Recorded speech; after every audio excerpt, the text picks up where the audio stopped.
दोस्तों कैसे आप सब लोग आशा करते हैं आप सब बहुत अच्छे होंगे और आप सबकी तैयारी भी अच्छी खासी चल रही होगी। दोस्तों आज हम पार्ट लेकर के आए हैं 72 नंबर और इससे पहले 71 पार्ट करवा चुके हैं। अगर आपने नहीं देखा तो सारे पार्ट्स आपको प्लेलिस्ट में मिल जाएंगे। हमने अलग से प्लेलिस्ट बना दिया है रेलवे एनटीपीसी के नाम से, वहां से आप सारे देख सकते हैं। और ये सेट आज हम करने वाले हैं 12/1/2021 को जो पूछा गया था लेटेस्ट एनटीपीसी का, वो हम देखेंगे। दोस्तों चैनल पे अब तक नए और सब्सक्राइब नहीं किया तो सब्सक्राइब कर लीजिए। जैसे हजारों लोगों का प्यार मिल रहा है वैसे आप भी उसमें शामिल हो जाएंगे। तो जितने लोग सब्सक्राइब किए हैं उन सभी का बहुत बहुत धन्यवाद। और इस वीडियो को जितने भी लोग देख रहे हैं मैं ईश्वर से प्रार्थना करता हूँ आप सभी का सिलेक्शन इस साल हो जाए रेलवे में। दोस्तों चलते हैं, शुरुआत करते हैं आज के क्वेश्चन की। देखो पहला ही क्वेश्चन है क्योंकि 25 तक तो हो चुके थे, अब 26 पे आते हैं। निम्नलिखित को हल कीजिए। अब देखो मैंने कई बार बताया कि जब कभी ऐसा क्वेश्चन आए तो पहले आप छोटा ब्रैकेट को हल करेंगे। तो सबसे पहले छोटा ब्रैकेट कहाँ है, यहाँ से यहाँ तक, इसको हल करेंगे। अब इसमें भी देखो बहुत सारे साइन हैं, तो इनमें से सबसे पहले आप भाग को हल करेंगे, गुणा और जोड़ और इसके बाद घटाना को करेंगे। ठीक है, तो इसका मतलब हम पहले ब्रैकेट के अंदर वाले को करेंगे। तो आप देखिए 2 से भाग करेंगे 10, तो 2 पंचे 10, 5 बार में जाएगा और ये है 3, तो 5 3 15 हो जाएगा। भाई यहाँ पर आएगा 5 और गुणे में 3 यानी कि 5 3 15 हो जाएगा। समझ गए आप। अब 15 में से 45 आप जोड़ दीजिए तो हो जाएगा 60। 60 ही तो होगा यहाँ पर। इसका मतलब यहाँ से यहाँ तक 60 और माइनस का 50, ये ब्रैकेट के अंदर है। तो 60 में से 50 गया तो क्या आएगा, 10 आएगा। इसका मतलब यहाँ से लेकर के यहाँ तक का जो आंसर आएगा वो आएगा हमारा 10। तो मैं इस पूरे को हटाकर लिख देता हूँ 10। पहले यहाँ देखो 3 को लिखता हूँ यहाँ पर, ब्रैकेट के अंदर है 35 और प्लस का है 10, क्योंकि और प्लस का 5, क्योंकि ये तो पूरा हट गया ना यहाँ से यहाँ तक का। अब देखो इसको आप जोड़ दो तो 35 10 45 और 5 क्या हो जाएगा 50। तो यहाँ पर 3 गुणे में 50 करेंगे तो 50 गुणे 3 कितना हुआ 150 यानी कि 150 हो गया। तो सही उत्तर ऑप्शन दूसरा करेक्ट आंसर हो जाएगा। आगे बढ़ते क्वेश्चन की तरफ। देखो नेक्स्ट क्वेश्चन है, इनमें से किस चिकित्सक ने भारत आकर 1794 से 1815 तक बंगाल मेडिकल सर्विस में कार्य किया और भारत के कई विविध क्षेत्रों में महत्वपूर्ण सर्वेक्षण एवं खोजें करी थी। तो फ्रांसिस बुकानन था दोस्तों, फ्रांसिस बुकानन इसका सही उत्तर हो जाएगा। अब देखो दोस्तों जो ये यहाँ पर बता देता हूँ, तो ये क्या है कि फ्रांसिसन जो है एक चिकित्सक था, ये भी याद रखना। अब देखो विलियम जोन्स के बारे में थोड़ा जान लेते हैं। तो इन्होंने क्या करा था, सबसे पहले कालिदास ने जो एक बुक लिखी थी शकुंतला, आपको याद होगा शकुंतला किसकी रचना है पूछा जाता है, तो कालिदास की। शकुंतला बुक का जो अनुवाद अंग्रेजी में करा था सर विलियम जोन्स से ही किया था। ठीक है, तीसरा जो लिखा है विलियम बेंटिंग के बारे में जान लेते हैं। तो देखो यहाँ पर ये जो नाम है ये एक गवर्नर जनरल था जो भारत आया था 1833 से और 35 के बीच में आया था भारत, याद रखना। और वारेन हेस्टिंग के बारे में तो आप जानते होंगे, ये एक ब्रिटिश लेखक था, ये भी आप याद रखेंगे। कहाँ का, ब्रिटिश का लेखक था। ठीक है, आगे बढ़ते हैं क्वेश्चन पे।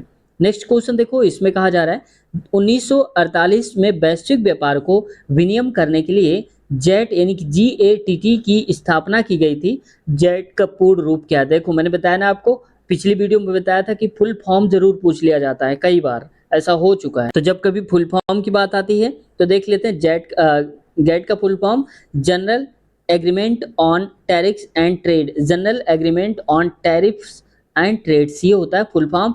अगर आपको नहीं याद है तो कॉपी में आप इसको नोट कर लीजिए, फुल फॉर्म के रूप में दोबारा अगर कभी आएगा तो आपसे गलत ना होगा। ठीक है, ये गैट क्या है, ये अंतर्राष्ट्रीय व्यापार में सुधार करता है, यानी कि इस पर नजर रखता है कि अंतर्राष्ट्रीय जो हमारा व्यापार हो रहा है वो कैसे हो रहा है। ठीक है, अब इसका जो निर्माण हुआ था वो जो सेकेंड वर्ल्ड वार हुआ था यानी कि द्वितीय विश्व युद्ध हुआ था उसके बाद इसको लागू करा गया था, इसका निर्माण भी हुआ था। ठीक है, अब मैं आपसे ये पूछूंगा कि द्वितीय विश्व युद्ध कब से कब तक चला था। अगर आप में से किसी को पता है तो आप जरूर बताना, देखते हैं कितने लोग इसका सही जवाब दे पाते हैं। ठीक है, आगे बढ़ते हैं क्वेश्चन पे। नेक्स्ट क्वेश्चन है, देखो यहाँ पर कहा जा रहा है कि आरोही क्रम में व्यवस्थित निम्नलिखित आंकड़ों की माध्यिका है 19 है, तो x का मान ज्ञात करिए। अच्छी बात इसमें यह है कि आरोही क्रम में ऑलरेडी लगा दिया है तो हमारे लिए आसान हो गया है। तो मैंने आपको एक बार बताया था अगर कि सारे फॉर्मूले आप हटा दो, जितने भी अब तक पढ़ रहे थे आप माध्यिका वाले, वो सारे के सारे आप हटा दो। करेंगे क्या, तो पहले गिन लो कि पद कितने हैं। तो देखो 1 2 3 4, 5, 6, 7 और 8, 8 पद हैं। इसका मतलब बराबर बराबर दोनों से निकाल दो आप। माध्यिका 19 है, ये आप याद रखना, ठीक है। अब मैं देखो इसको बताता हूँ। जैसे मान लो ये है यहाँ पर, अब इसमें से बराबर निकाल दो, यानी कि 3 हमने यहाँ से हटा दिए, 3 आप पीछे वाले हटा दो तो 2 तो ये हट गए, और x इसके साथ दिया था इसको भी आप हटा दो, ठीक है, थोड़ी देर के लिए। अब देखो यहाँ पर क्या बचा है, ये 2 बचे हैं, तो जब 2 बचते हैं तो दोनों को जोड़ दो, तो x और x क्या हो गया 2x, 8 4 12 और बटे में आप 2 कर दो, यही हमारी माध्यिका हो जाती है। बराबर कितने के दिया था, 19 दिया था, तो आप 19 के बराबर कर दो, तो कितना हो जाएगा 2x बराबर में 19 दूनी 38 हो जाएगा, और ये प्लस का था तो माइनस का 12 हो जाएगा, तो 2x बराबर आप सब्ट्रैक्ट करिए तो कितना आएगा 26 आएगा, तो यहाँ पर आ जाएगा 26। अब x की वैल्यू निकालनी है तो हो जाएगा 26 बटे में 2, मतलब 2 कम 2, 13 दूनी 26, यानी कि 13 आंसर आ जाएगा। तो आप देख लीजिए x का मान पूछा था तो x की वैल्यू क्या आ रही है 13 आ रही है, क्योंकि 2 से काटने पर 13 ही आएगा ये वाला, ठीक है। तो देखा कितना आसानी से हम लोगों ने कर लिया। तो जब भी कभी माध्यिका है यही फॉर्मूला अपनाना हमेशा। कैसे अपनाओगे कि सबसे पहले उस नंबर को जितने भी दिए हों आंकड़े सबको आरोही क्रम में आप लगा देना, इसके बाद बराबर बराबर निकाल देना दोनों तरफ से। जैसे यहाँ से 2 निकाले, यहाँ से 2 निकाले, फिर यहाँ से 1 निकाल दो, यहाँ से निकाल दो। अगर बीच में कोई एक टर्म बचता है, मान लो कि ये बचता x प्लस 8 बचता, तो हम x प्लस 8 लिखते, बटे में 2 ना करते, ठीक है। क्यों, क्योंकि एक ही टर्म बचा था हमारे पास, 2 बचते हैं तो दोनों को जोड़कर हम आधा करते हैं। आगे बढ़ते क्वेश्चन पे। नेक्स्ट क्वेश्चन देखो, वेल्थ ऑफ नेशंस, ये कई बार पूछी गई है बुक, अगर आपको याद हो, लगातार अगर आप एग्जाम दे रहे हैं तो पता होगा आपको। वेल्थ ऑफ नेशंस नामक पुस्तक के लेखक कौन है, तो ये है एडम्स स्मिथ, याद रखना आप, ठीक है। Wealth of nations. Karl Marx कौन था, ये एक जर्मन का दार्शनिक था, ये भी आप इसको याद रखना। और इसकी एक फेमस बुक है कार्ल मार्क्स की, सबसे ज्यादा जो पूछी जाती है वो है दास कैपिटल, याद होगा आप में, बहुत सारे हमारे दोस्तों ने पढ़ा भी होगा इसके बारे में, या पढ़ा नहीं भी होगा इसको तो नाम तो सुना ही होगा। दास कैपिटल के लेखक कौन है, कार्ल मार्क्स हैं, ठीक है। आगे देखो, मनोरा का किला कहाँ पर स्थित है, तो देखो दोस्तों मनोरा का किला ये स्थित है तमिलनाडु में, ऑप्शन दूसरा करेक्ट आंसर है। अगला क्वेश्चन देखो, इनमें से कौन सा राज्य बॉक्साइट का सबसे बड़ा उत्पादक राज्य है, सबसे बड़ा जो बॉक्साइट का होता है उत्पादन वो होता है उड़ीसा में, ये भी आप याद रखना। अच्छा, इस वक्त आप बताना कि पश्चिम बंगाल की मुख्यमंत्री कौन है, अगर आपको पता हो कि पश्चिम बंगाल के जो सीएम है वो कौन है प्रेजेंट टाइम पे, जब आप इस वीडियो को देख रहे हैं, ठीक है। आगे देखते हैं क्वेश्चन में। पौधों में बीज में भ्रूण होता है जो उचित परिस्थितियों में अंकुरित होता है, इस प्रक्रिया को इनमें से किसके रूप में जाना जाता है, तो ये जो जाना जाता है दोस्तों अंकुरण के बारे में, यानी कि ये प्रोसेस अंकुरण कहलाता है। जब आपने देखा होगा कि चने जो होते हैं अगर पानी में भिगो देते हैं तो इसके बाद अगले ही दिन, यानी कि अगले दिन या फिर 48 घंटे में उसमें एक अंकुरण व्हाइट से निकल आता है, अंकुरण जैसे, है ना, उगने लगता है एक नया पौधा जैसा, तो वही होता है अंकुरण, जर्मिनेशन, ठीक है। आगे बढ़ते हैं क्वेश्चन पे। नेक्स्ट है, देखो कुछ क्वेश्चन मैंने डिटेल में बनाने की कोशिश की है, मुझे लग रहा था कि जो इम्पोर्टेंट है उसको, ठीक है, तो इसमें भी देखते हैं। 2019 में जलवायु संबंधी कार्यवाही और आपदा तैयारियों पर आधारित 5वां एबीयू मीडिया शिखर सम्मेलन कहाँ पर आयोजित किया गया था, तो ये तो नेपाल में था, लेकिन अब आपसे जो पूछा जाएगा वो पूछा जाएगा करंट का। तो दोस्तों 2024 में जो हुआ है कौन सा एबीयू शिखर सम्मेलन, वो हुआ है 6 और 7 अगस्त को 2024 में ही, और कहाँ पर हुआ है, बाली इंडोनेशिया में, बाली शहर है कहाँ पड़ता है, इंडोनेशिया में, ये भी आप याद रखना, ठीक है। अब अगर बात कर लेते हैं कि जो एबीयू है, ये देखा होगा, तो इसका फुल फॉर्म क्या है, एबीयू कई बार पूछा जा सकता है, तो इसका फुल फॉर्म होता है एशिया पैसिफिक, ये भी आप याद रखना, इंडिया एशिया पैसिफिक ब्रॉडकास्टिंग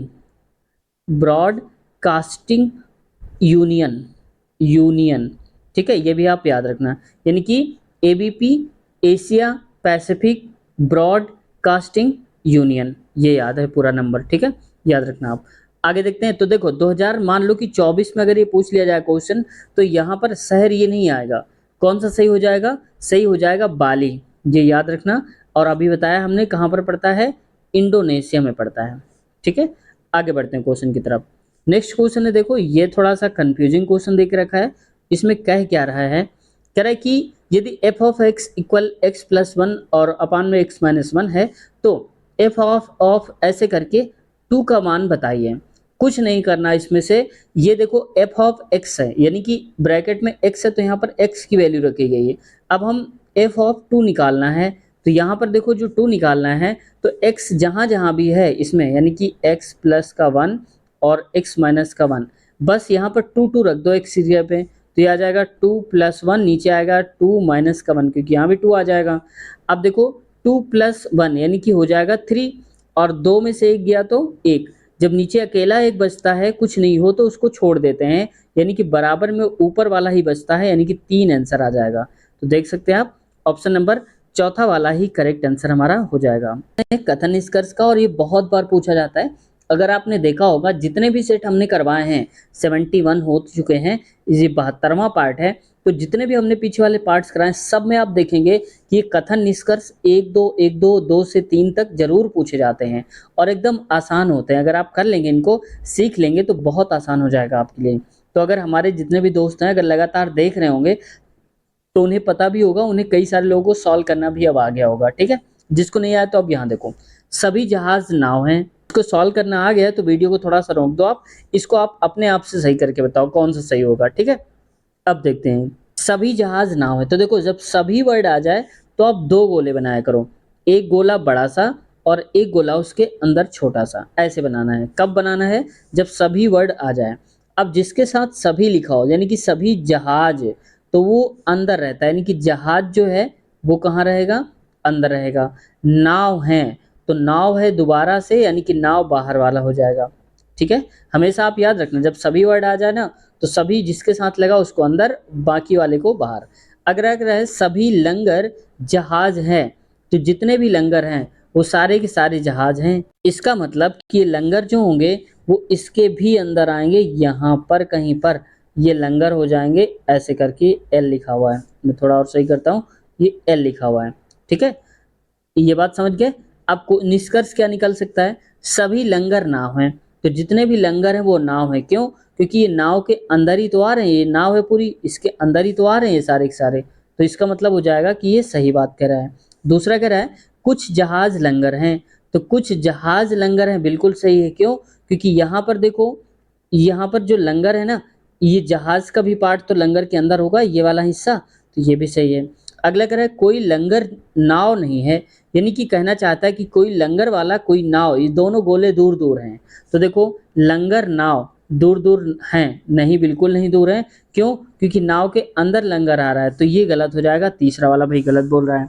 अगला है चौथा नंबर, कुछ नावें लंगर हैं, तो कुछ नाव जो हैं वो लंगर हैं, हाँ हो सकती हैं। क्यों? क्योंकि एन वाला जो पार्ट है वो यहाँ भी तो कॉमन होगा, देखो पूरे में तो है ही, लेकिन यहाँ भी होगा, तो ये सही है। यानी कि जो हमें सही मिले हैं, पहला, दूसरा और चौथा सही मिला है। तो आप देख सकते हैं यहाँ पर पहला, दूसरा और चौथा, यानी कि ऑप्शन नंबर तीसरा करेक्ट आंसर हो जाएगा हमारा।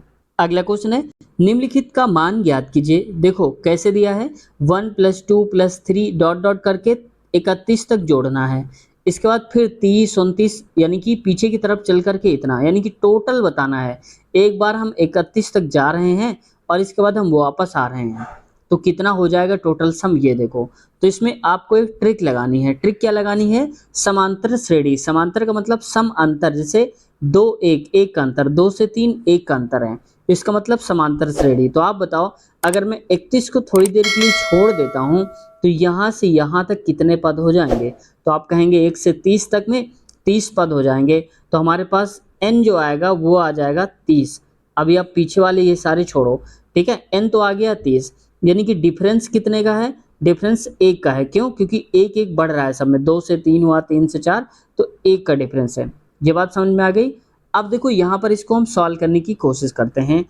देखो n हमारे पास फार्मूला होता है नंबर ऑफ सम का n/2, और यहाँ पर आता है 2a + n-1 इंटू में d। अब a क्या होता है? a का मतलब फर्स्ट टर्म, यानी कि जो पहले नंबर पे है। अब देखो n कितना है? ये है 30, तो मैं लिखता हूँ 30/2, और 2a 2 इंटू में a की जगह पे 1 प्लस n का मतलब कितने टर्म्स हैं वहाँ पर? 30, तो यहाँ पर 30 और यहाँ पर 30 रखेंगे, और 1 हटा देंगे तो 29, तो मैं डायरेक्ट 29 लिख देता हूँ, गुणे में डी करता हूँ और डी की जगह पे 1 आएगा तो गुणे में 1 हो जाएगा। ये बात समझ में आ गई आपको? इसको अगर आप सॉल्व करेंगे तो ये आ जाएगा 15 और यहाँ पर 2 एकम 2 प्लस का ये था 29, तो ये रहेगा 29 ही, तो लिखेंगे इसको 29।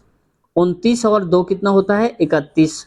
तो हम कहेंगे 31 गुणे में 15 आप करो, तो 15 एकम 15, 15 थी 45, x 46, यानी कि 465 जो आएगा दोस्तों वो 1 से 30 तक का आएगा। तो आप बताओ, जब 1 से 30 65 है तो यहाँ से भी 1 से 30 ही तो है, तो 465 ही है, 465 ही है प्लस 31। तो मैं पूरा हटा के लिख देता हूँ, चाहो तो आप स्क्रीनशॉट ले लो, ठीक है। 465, तो देखो 465 हो गया, तो 465 ये हुआ और गुणे में 2, क्यों? क्योंकि जितना ये है उतना यहाँ से भी यहाँ एक बार जोड़ रहे हैं, तो आंसर कितना आएगा? प्लस का 30 भी हमें 31 करना है क्योंकि हमने इसको छोड़ा था। तो 2 पंचे 10, 2 छक्का 12, 1 13, 2 चौको 8, 1 9, 930 प्लस का 31 यानी कि 30 31 61, यानी कि 961 से उत्तर हमारा हो जाएगा। तो ऑप्शन नंबर तीसरा करेक्ट आंसर है, आप यहाँ से देख सकते हैं। आगे बढ़ते हैं क्वेश्चन की तरफ। नेक्स्ट क्वेश्चन देखो, कह रहा है यहाँ पर find the sum of the face value of 6 and 5। देखो, जब कभी आपसे ये पूछा जाए दोस्तों कि सम बताना है किसका? फेस वैल्यू, तो एक तो होती प्लेस वैल्यू और एक होती है फेस वैल्यू। जब कभी फेस वैल्यू आ जाए तो आप ये मत देखना कि यहाँ पर क्या लिखा है नहीं लिखा है, हमेशा नंबर देखो किसके किसकी बतानी फेस वैल्यू, 6 और 5। अगर ये रूल होता है कि अगर 6 का फेस वैल्यू बनाना है तो 6 आएगा, 5 का यानी कि 5 आएगा, 4 का 4, इसका मतलब दोनों का सम, तो 6 और 5 इन्हीं दोनों को जोड़ दो तो 6 प्लस का 5 बराबर हो जाएगा 11। सही उत्तर ऑप्शन चौथा। कब? जब ये फेस वैल्यू पूछी जाए। अगर मान लो कि यहाँ पर कह देता प्लेस वैल्यू बताओ, तो ये नंबर है 61827354, ये मोबाइल नंबर नहीं मेरा, ठीक है, ये नंबर लिखा।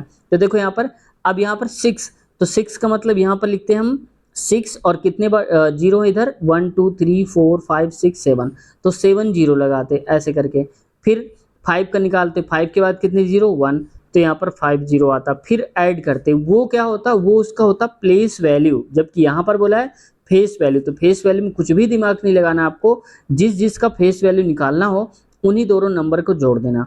ऑप्शन चौथा करेक्ट है। आगे बढ़ते हैं क्वेश्चन की तरफ। देखो, कह रहा है कि 4 क्रमागत संख्याओं में से पहली 2 संख्याओं का योग चौथी संख्या के बराबर है, चारों संख्याओं की योग का आधा इनमें से किसके बराबर होगा? देखो, घुमाने की कोशिश करी है लेकिन आप तैयारी जीत की कर रहे हैं, इसलिए आपको घूमना भी नहीं है। 4 क्रमागत संख्याएं हैं, तो मैं चाहूँ तो ऐसे भी बता सकता हूँ, लेकिन आपको आसान करने के लिए मैं ये कहूँगा 4 क्रमागत संख्याएं होंगी, x प्लस का 1, अगला होगा x प्लस 2 और x प्लस का 3, ये 4 संख्याएं होंगी। देखो 1 2 3 और 4। अब क्या कर रहा है कि पहली 2 संख्याओं का जो योग होगा, मतलब इनका और इनका योग, तो देखो x और x यानी कि हो जाएगा 2x प्लस का 1, ये 1 है ना, इनका जो योग आ रहा है दोस्तों वो चौथी संख्या के बराबर है। चौथी क्या है? x प्लस 3, तो x प्लस आप 3 करिए, x को इधर भेजेंगे तो हो जाएगा 2x माइनस x, यानी कि x बचेगा और यहाँ 3 में से 1 गया तो 2 बचेगा। x की वैल्यू आ गई है 2, हमें पता है कि x की वैल्यू 2 है। अब कह रहा है चारों संख्याओं की योग का आधा, तो पहले योग कर लेते हैं।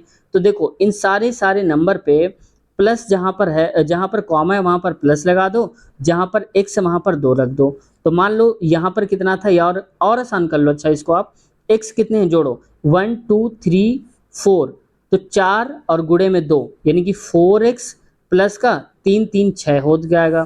तो x में 2 रखेंगे, 4 दूनी 8 प्लस का 2, 8 का 6 यानी कि 8 6 14, बताना है इसका आधा, तो आधा कर दो आप, तो 7 2 एकम 2 2 सत्ते 14, यानी कि आंसर आ जाएगा 7। ऑप्शन नंबर कौन सा है? दूसरा वाला करेक्ट आंसर हो जाएगा। ठीक है, आगे बढ़ते हैं क्वेश्चन पे। नेक्स्ट देखो, निम्नलिखित में से किसने पाकिस्तान के गठन के मांग की विरोध करा था? यानी कि जब लोग मांग कर रहे थे कि पाकिस्तान एक अलग देश होना चाहिए था, तब इसका वो विरोध कर रहे थे। कौन है? तो खान अब्दुल गफ्फार खां हैं, जिनके दिलों में लोगों को प्यार आज भी है। हालांकि पाकिस्तानी है तो क्या हुआ, लेकिन अभी भी हम इन लोगों को मानते हैं, अच्छा हुआ। जो हमारी भावनाएं हैं ये इनके साथ अभी भी जुड़ी हुई हैं। इनको अभी भी भारतीय लोग चाहते बहुत हैं। क्यों चाहते हैं? क्योंकि दोस्तों जब अंग्रेजों से लड़ाई चल रही थी तब उन्होंने बहुत सारे आंदोलन करे थे, इन्होंने भी करे थे, ठीक है? और ये चाहते थे कि हिंदू और जो मुस्लिम हैं वो एक साथ मिलकर रहें, आपस में लड़े ना, ठीक है? अब ये देखो इनकी खासियत क्या है कि अब्दुल गफ्फार खान की, कि ये ऐसे पहले विदेशी व्यक्ति बने हैं भारत में जो भारत रत्न जिन्हें मिला है। ये भी आप याद रखना, भारत रत्न इनको दिया गया था। पहले विदेशी बने हैं मुस्लिम, ठीक है? पहले विदेशी ही समझ सकते हो। ये रहने वाले कहाँ के? तो प्रेजेंट टाइम में बलूचिस्तान कह सकते हो उनको, ठीक है? हालाँकि अब तो ज़िंदा नहीं है, लेकिन बलूचिस्तान के रहने वाले थे वो। आगे बढ़ते हैं क्वेश्चन पे। Next, Haryana, Chandigarh, Punjab dash. तो देखो हरियाणा की राजधानी चंडीगढ़, चंडीगढ़ की राजधानी भी चंडीगढ़, पंजाब की राजधानी भी चंडीगढ़। तो यहाँ पर ऑप्शन चौथा करेक्ट आंसर हो जाएगा, ठीक है? आगे बढ़ते हैं क्वेश्चन की तरफ। देखो ये क्वेश्चन थोड़ा सा ठीक ठाक दिया है, इसमें देखते हैं क्या कह रहा है। देखो क्वेश्चन देख के आपको घबराना नहीं है, आप क्वेश्चन को पहले ध्यान से देखो कि ये कह क्या रहा है। बहुत ज़्यादा डरने की ज़रूरत नहीं होती कि छोड़कर ही भाग खड़े हो, ठीक है? पहले देखो तो कि वो कह क्या रहा है। क्वेश्चन कह रहा है एक निश्चित साधारण ब्याज की दर पर, यानी कि दर हमें नहीं पता है, 6 वर्ष में किसी राशि में 60% की वृद्धि हो जाती है। ये दर नहीं है, याद रखना, 60% की वृद्धि हो जाती है। उसी दर पर 10,000 की राशि पर 3 वर्ष बाद प्राप्त चक्रवृद्धि ब्याज कितना हो जाएगा? तो भाई ठीक है, देख लेते हैं इसको। अब देखो 60% की वृद्धि होती है, यानी कि मैं अगर ये कहूँ कि अगर मेरे पास, चलो इसको और छोटा कर देता हूँ, 60% को आप लिखो 60 बटे में 100, 0 से 0 कटा, यहाँ पर 6 बटे में 10, इसको और काटेंगे तो 2 कम 2, यानी कि 2 तेई 6, 2 पंचे में 10, यानी कि 5 रुपये अगर हमने जमा किया होगा तो हमें 3 रुपये ब्याज मिला होगा, ठीक है? 6 साल में। तो हम रेट निकाल सकते हैं। तो देखो एसआई बराबर क्या होता है, दर जो भी जो यहाँ पर एसआई आएगा, यानी कि सिंपल इंटरेस्ट मिला होगा 3 रुपये, मूलधन कितना 5, दर कितनी हो गई, दर हमें नहीं पता तो आर कर लो, और टी यानी कि समय है जाएगा 6 साल का, बटे में 100 आएगा। समझ गए आप? इसको काटो, 3 एकम 3, 3 दूनी में 6, 2 पंचे 10, यानी कि आर बराबर आ जाएगा 10%। जगह कम थी इसलिए मैंने शॉर्ट कर दिया, अगर आप चाहें तो इसको अपने आराम से कॉपी में सॉल्व कर लीजिए। तो आर की वैल्यू आ जाएगी 10%। तो अब हमें तो ये पता चल गया कि जो आर है वो कितना आ रहा है, 10% आ रहा है। क्वेश्चन कह रहा है कि 10,000 अगर हम जमा करें तो 3 साल बाद, अब 6 नहीं, याद रखना, 3 साल बाद चक्रवृद्धि ब्याज कितना हो जाएगा? तो हमेशा एक रूल मैं आपको बताता हूँ, ट्रिक बताता हूँ। 3 साल आ जाए तो आप ऐसा लिखो 3:3:2 में 1। ये क्या है ये बाद में पता चलेगा। पहले देखो मूल राशि कितनी है, तो ये है 10,000 रुपये। कितनी? 10,000 रुपये। अब 10,000 का 10% निकालिए तो 1/10, 0 से 0 कटेगा, यानी कि 1,000 आएगा। अब 1,000 का गुणा आप 3 से करा दीजिए तो आ जाएगा कितना, 3,000 आएगा।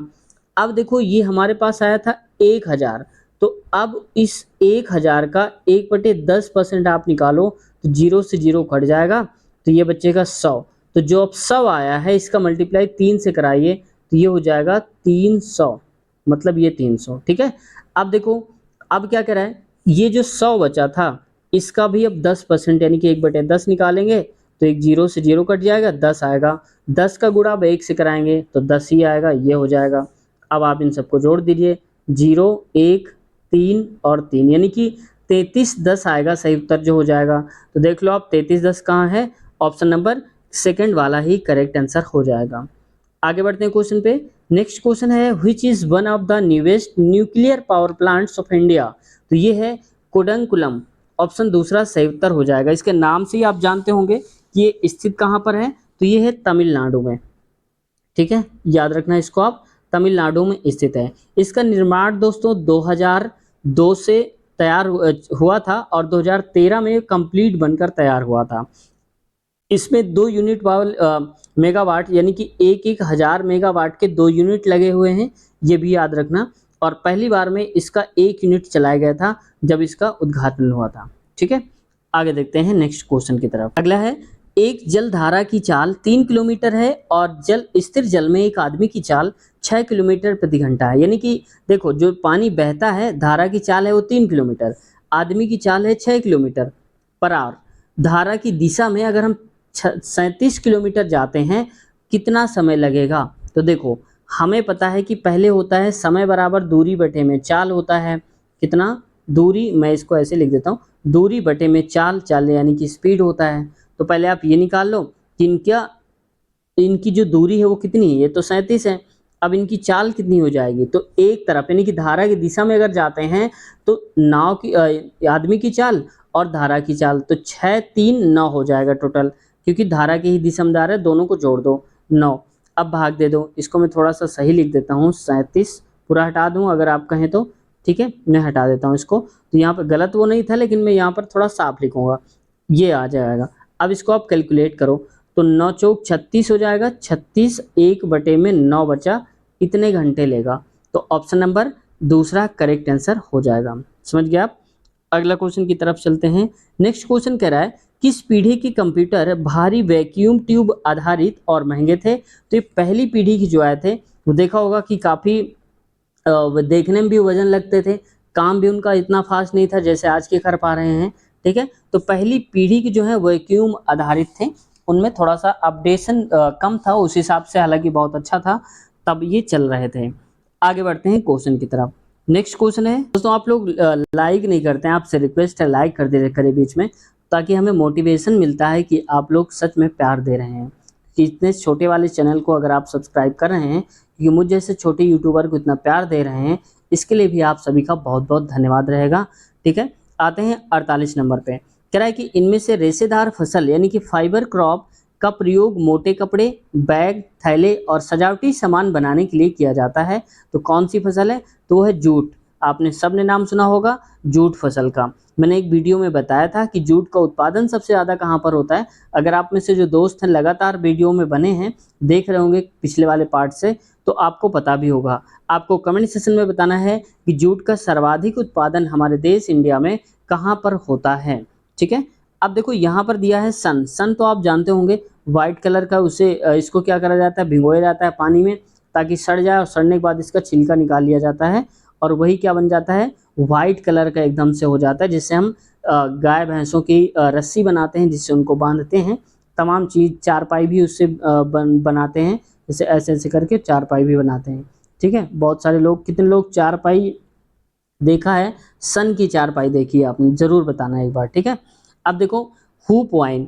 तो हुप वाइन क्या है, आप यहाँ पर फिगर देख सकते हैं, इसकी पिक्चर देख सकते हैं कि हुप वाइन कुछ इस प्रकार का होता है, ठीक है। अब जूट तो जानते ही होंगे, कपास भी जानते हैं, कपास तो अक्सर आप लोग घरों में रहता होगा, ठीक है, जिससे हम लोग रुई कहते हैं, रुई निकलती ना, अंदर बीज निकलते हैं काले काले से। आगे बढ़ते हैं क्वेश्चन की तरफ। है नेक्स्ट क्वेश्चन है, देखो कह रहा है 49 नंबर का, और 49 नंबर क्वेश्चन है कि भारत के संविधान का कौन सा अनुच्छेद राज्यपाल की नियुक्ति से संबंधित है। यानी कि राज्यपाल की नियुक्ति के बारे में कौन सा अनुच्छेद बताता है, तो अनुच्छेद नंबर 155 बताता है, याद रखेंगे आप। अब देखो अनुच्छेद 139 कहता है कि राष्ट्रपति सार्वजनिक या महत्वपूर्ण मामले जो होंगे, कुछ कानूनी जो महत्वपूर्ण फैसले होंगे, उन पर सर्वोच्च न्यायालय की सलाह ले सकता है। आर्टिकल नंबर 143 के तहत कौन, राष्ट्रपति ले सकता है। अनुच्छेद 148 कहता है कि भारत का नियंत्रक और महालेखक होना जरूरी है, महालेखागार होना जरूरी है। तो ये आते हैं कैग, जो आते होंगे कैग, ये किस पे आते हैं, आर्टिकल नंबर 148 के तहत आते हैं, ठीक है। 149 कहता है सार्वजनिक निधियों पर जो कार्यपालिका होता है, उसके संसदीय क्षेत्र में जितना भी नियंत्रण रहता है, उसका भी प्रावधान इसी के अंतर्गत आता है। अगला क्वेश्चन देखो, नेक्स्ट क्वेश्चन की तरफ चलते हैं, और ये कह रहा है 4 शब्द सूचीबद्ध किए गए हैं, जिनमें से 3 किसी तरह से समान है और एक असंगत है। असंगत की पहचान करिए, यानी कि जो इनमें से अलग है उसी को हमें बताना है कि अलग वाला कौन सा है। तो देखो, योजना बनाना, परिकल्पना करना, स्कीम और निर्देश देना। तो देखो ये सारे के सारे क्या है कि ये प्लानिंग के तहत आते हैं, कि प्लानिंग बना रहे हैं एक हिसाब से, और निर्देश देना वो प्लानिंग का हिस्सा नहीं होता है, वो एक अलग होता है हिस्सा। तो इस वजह से इसका सही हो जाएगा ऑप्शन नंबर चौथा है ये। तो दोस्तों आज की वीडियो हम यहीं तक रखते हैं, और इसके आगे वाले क्वेश्चंस ये सारे जो आप देख पा रहे होंगे, ये सारे हम कवर करेंगे नेक्स्ट पार्ट में। और अगले पार्ट के लिंक आपको कहीं जाना नहीं है, इसी वीडियो के नीचे डिस्क्रिप्शन में आप देख लीजिएगा, वहां पर क्लिक करते ही सबसे पहली लिंक मिलेगी, अगला पार्ट लिखा होगा और आगे लिंक होगी। तो उस लिंक पर आप क्लिक करेंगे तो सारे पार्ट्स खुल करके आपके सामने आ जाएंगे।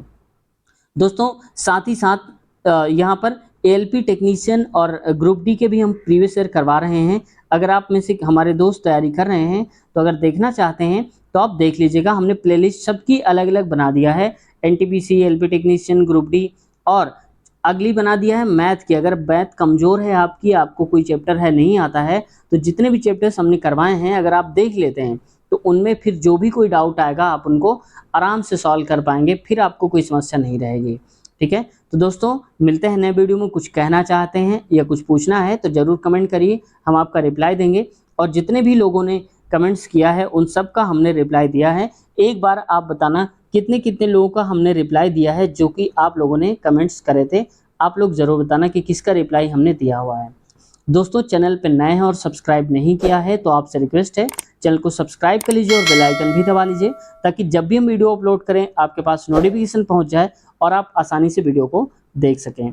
अपना ख्याल रखिए, पढ़ाई जारी रखिए। Take care, bye bye.